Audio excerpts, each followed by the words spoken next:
In the red corner, the Lion himself, standing at 6 feet 5 inches tall, weighing in at a cool 225 pounds and coming into this fight with just 15 fights to his name, 15 wins and 14 big knockouts, the one and only Lennox Lewis. Lennox would be looking to make a name for himself on the world stage, still chasing the World Heavyweight Championship opportunity. Standing in his way was a fighter notorious for not just lifting weights but lifting men off their feet. This Vietnam veteran was as old school as they get. 20 years a pro boxer and still going strong. It is, of course, Hercules Mike Weaver. Hercules would be coming into this fight with over 50 professional fights, going in with the best of them in the 70s and 80s of legendary boxing. This fight truly was heavyweight gold, with the rising British champion hell-bent on knocking out every man put in front of him versus one of the baddest heavyweight contenders the past 2 decades had ever seen. The fight between Lennox Lewis and Hercules Weaver, which took place in mid-1992, represents a significant moment in 90s boxing history. Lennox Lewis entered the professional boxing scene with a pedigree that demanded attention. Born in the East End of London, Lewis had a successful amateur career highlighted by winning a gold medal in the super heavyweight division at the 1988 Seoul Olympics.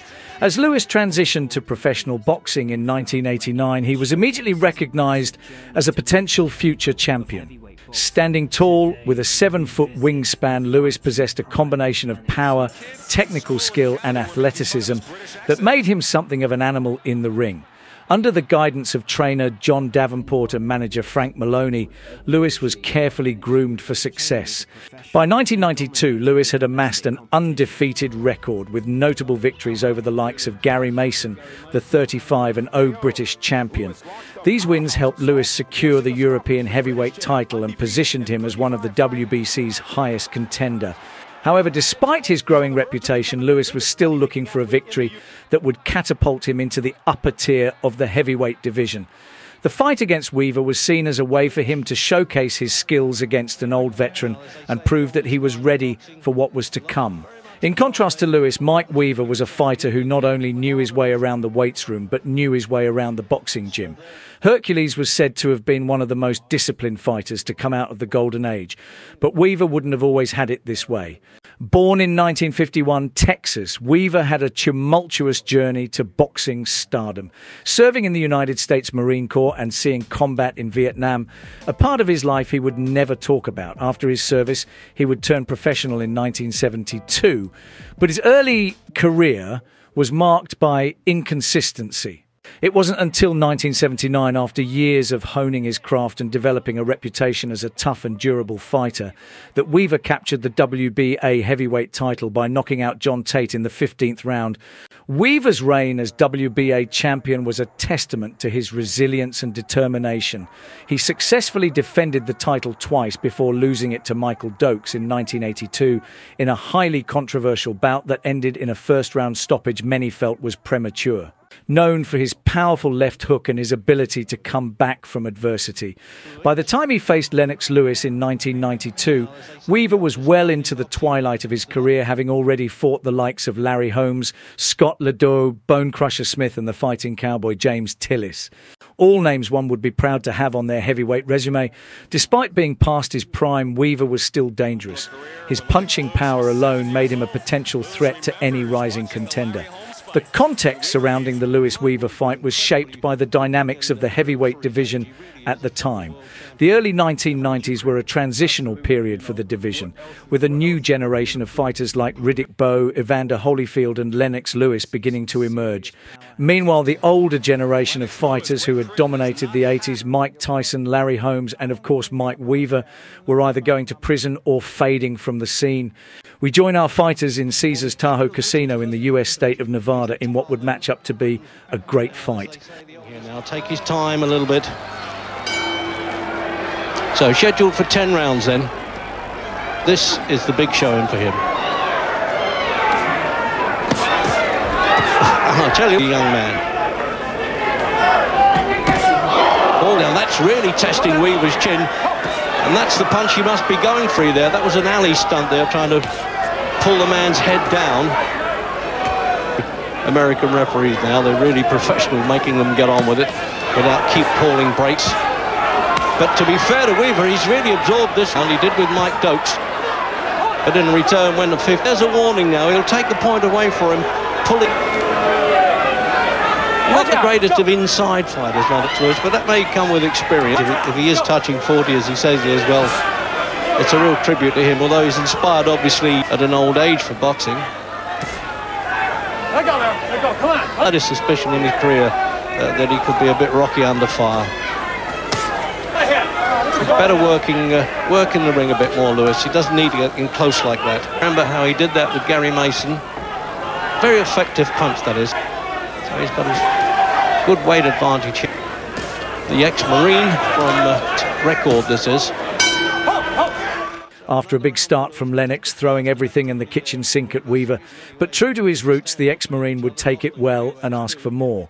But the big American would have to do more in the second round to stay in the fight. Might have hit the deck.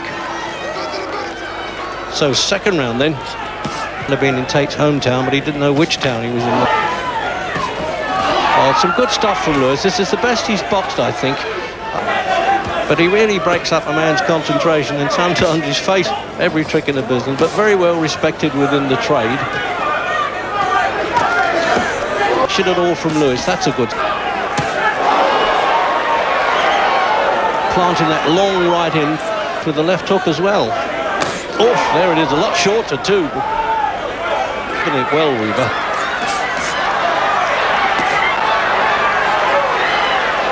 It would even suit Lewis if he did open up a bit instead of covering up in that old-fashioned. He's well acclimatised now. Lewis has been training in Carson City. There.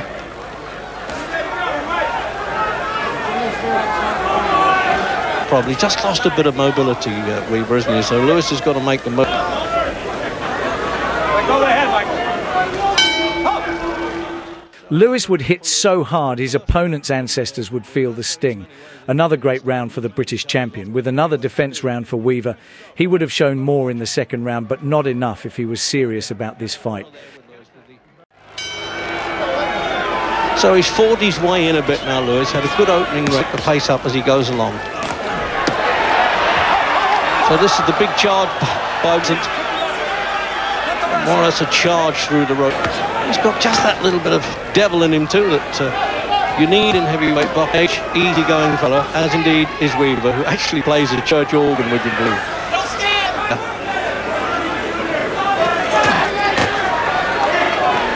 Doesn't put his punches together as quickly as he used to in his younger day, Weaver. Well, that's obvious. I mean, he's really giving it a go. To give Lewis a bit of a taste of his left jab. Style though, Lennox Lewis. You don't often get heavyweights, and we are counting him as British. He lived in London until he was 12, and is now spending his among the crowd, and indeed so is Lennox Lewis, his butler. That's a little breather, and Lewis has got to deny him that. Just to get down to business. Knock him over and around, but it doesn't always happen.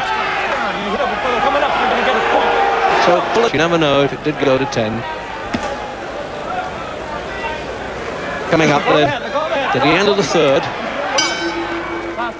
The third would see more from Weaver, so much so he would take a slip on the canvas. But this is heavyweight boxing, and in the blink of an eye, anything can happen. Lennox would show good movement in the third, with Weaver finally coming out of his shell. Back. Weaver had one good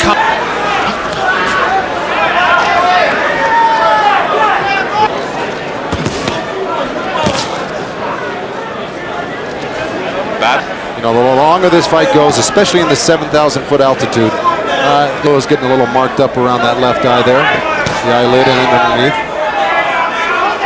I'm going to come over that jab as he brings it right back to his waist. Lennox Lewis does.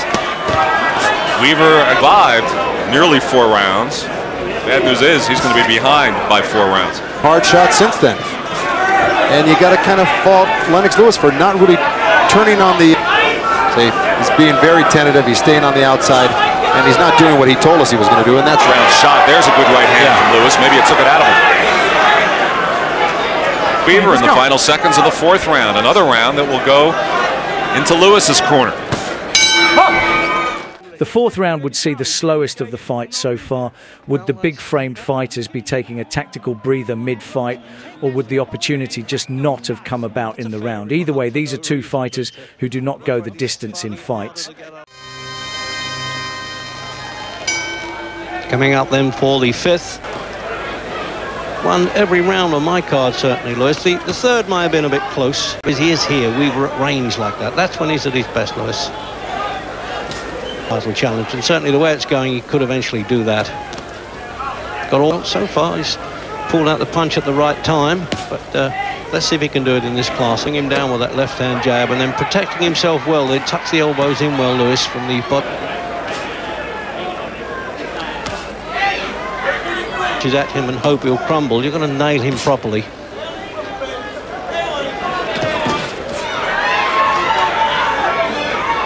Amazing, really, how cool fights. And then went on to become champion and have 7 world title fights in the opening round. Two of the casinos here.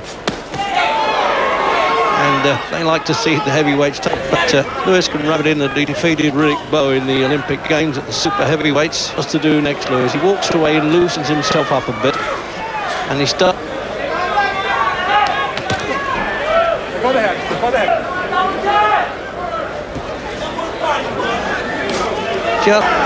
But not enough, I wouldn't have thought, for Lewis to be able to cope with. It would be starting to become clear that big Hercules Weaver would be feeling the pace. 40 years of age, heavyweight, and having the newest rising star on the block throw hard-hitting blows will do it to you. Fair play to the veteran for sticking with it.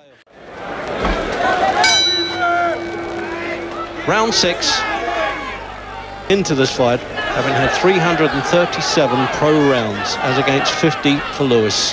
And now he realises that he's got to look the part, as I said, Lewis, and off from Weaver's left hook as well. Notice he keeps that right hand up quite high while he's trying. Oh, what a punch! Right out of the blue, that one. He was measuring. He'll never make that. And just rolls over there, you know, and he's sort of looking up to wonder, could he get the number? A great punch there out of the blue, as it were, although, as I said, he was always looking as though he'd throw that. As Lennox moved on to 16 wins in a row, we hope you move on to another one of our 90s boxing breakdowns. As always, we leave you with one question. Are you an old school fight fan? If so, give that subscribe button a stiff jab. I've been Frank Monroe here at Below the Belt Boxing. Take care.